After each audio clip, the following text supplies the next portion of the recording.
Bonjour et bienvenue dans cette nouvelle vidéo de Budgeconomy. Aujourd'hui, vidéo un peu particulière puisqu'il s'agit d'une tier list dans laquelle nous allons voir le classement des meilleurs placements. Nous allons aujourd'hui parler d'épargne, d'investissement, d'achat d'objets de collection, d'achat de crypto-monnaies, de bourse, d'immobilier et tout type de placement que vous pourrez trouver sur les marchés. Commençons par nous intéresser au livret A. Celui-ci est tout à fait moyen. Je l'ai classé en catégorie B. En effet, il ne s'agit pas d'un placement, mais il s'agit d'un excellent moyen de faire fructifier son épargne de précaution par exemple. Avec un taux garanti par l'État et indexé sur l'inflation, le livret A ne vous permettra pas d'obtenir des rendements exceptionnels. Celui-ci vous permettra cependant d'obtenir un rendement garanti. Le prochain placement que nous allons voir n'est autre que le LDDS, livret développement durable et solidaire. Il s'agit du petit cousin ou du petit frère du livret A.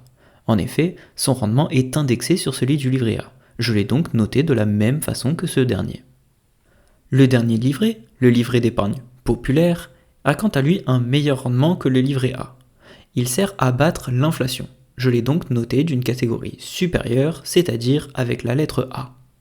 Si vous y êtes éligible, je vous encourage à placer votre épargne de précaution sur le livret d'épargne populaire avant d'attaquer les livrets de type livret A et LDDS. Le prochain placement, si nous pouvons considérer ça comme un placement, n'est autre que le fait d'avoir de l'argent sur ses comptes en banque. Je l'ai noté en E, c'est-à-dire la dernière catégorie. En effet, votre argent ne travaille pas, il ne fructifie pas et il ne vous rapporte rien. Je dirais même plus, la banque fait travailler cet argent et ne vous rémunère pas en contrepartie. Concernant le cash, ou les billets que nous pouvons avoir sous notre matelas par exemple, ils sont également notés en E. En effet, ceux-ci ne travaillent pas et ne nous permettent pas d'obtenir des rendements. Cependant, si nous n'avons pas forcément confiance dans les institutions bancaires, nous pouvons remonter cela dans la liste éventuellement. Mais aujourd'hui, nous parlons des placements. Donc ceux-ci ne rapportant rien, ils sont classés en E. Parlons à présent des montres et autres objets de collection. Aujourd'hui, j'ai mis un logo de montre pour illustrer cette catégorie, mais il peut s'agir d'une montre, d'une voiture, d'un tableau d'art ou d'autres objets de collection tels que des cartes Pokémon par exemple.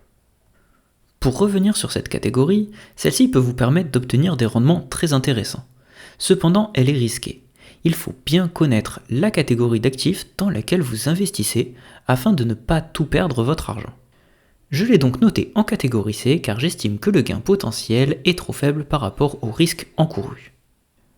Passons à présent à une autre classe d'actifs, j'ai nommé l'immobilier. Commençons par l'achat cash d'un bien immobilier physique. J'ai noté ceci en catégorie D. En effet, il s'agit d'un investissement tout à fait réalisable et qui permet d'obtenir des loyers. Cependant, je pense qu'il est tout à fait possible d'optimiser cet investissement en ayant recours à un crédit immobilier. En effet, ce dernier est noté en catégorie S, la meilleure. Il s'agit d'un placement qui permet d'utiliser l'effet de levier bancaire et qui permet donc de faire fructifier plus d'argent que ce que vous n'en avez.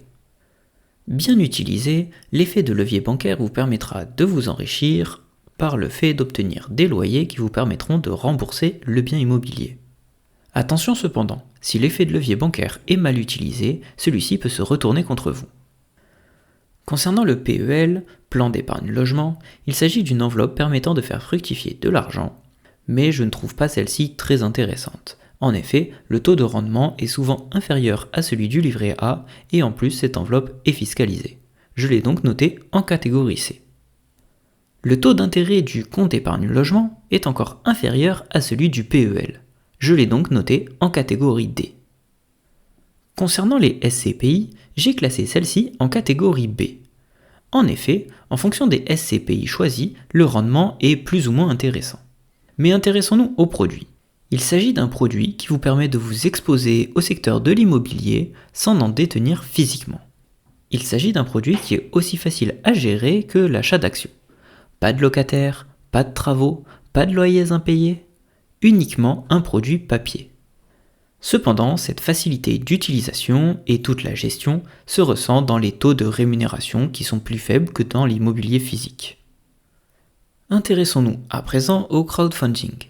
Il peut s'agir de crowdfunding d'entreprise, de financement participatif ou encore de crowdfunding immobilier. Dans tous les cas, je vous conseille d'investir dans un projet avec des sécurités, des garanties et ayant un rendement qui rémunère le risque. Dans ces conditions, j'ai noté le crowdfunding en catégorie B. En effet, tous les projets ne sont pas bons à prendre. Cependant, cette classe d'actifs peut quand même être très rémunératrice. Intéressons-nous à présent à une nouvelle classe d'actifs, la bourse, et commençons par le compte titre ordinaire, aussi appelé CTO. J'ai classé celui-ci en catégorie B car il s'agit d'une enveloppe fiscale qui n'est pas forcément la plus intéressante. Mais revenons à la base du CTO. Il s'agit d'un compte titre ordinaire, qui est donc un compte dans lequel vous pouvez acheter des actions. Les actions sont des parts d'entreprise, et ce compte vous permet d'acquérir des parts d'entreprise mondiales. Toutes vos plus-values seront alors imposées à la flat tax, c'est-à-dire au prélèvement forfaitaire unique de 30%. Si vous souhaitez optimiser fiscalement, je vous recommande cependant son petit frère, le PEA, plan d'épargne en actions. Celui-ci est noté en catégorie S, la meilleure, car il s'agit d'un produit qui est optimisé fiscalement et qui vous permettra d'acquérir des actions françaises et européennes. J'ai classé le PEA PME en catégorie A, car celui-ci représente les mêmes avantages que le PEA, mais avec des actions qui sont des actions de petites entreprises et qui donc sont peut-être plus difficiles à évaluer. Le prochain placement a été difficile à évaluer. Il s'agit de l'assurance vie. Et l'assurance vie étant une enveloppe dans laquelle vous pouvez investir dans différentes choses, en fonction de ce que vous y logez, celle-ci sera plus ou moins intéressante.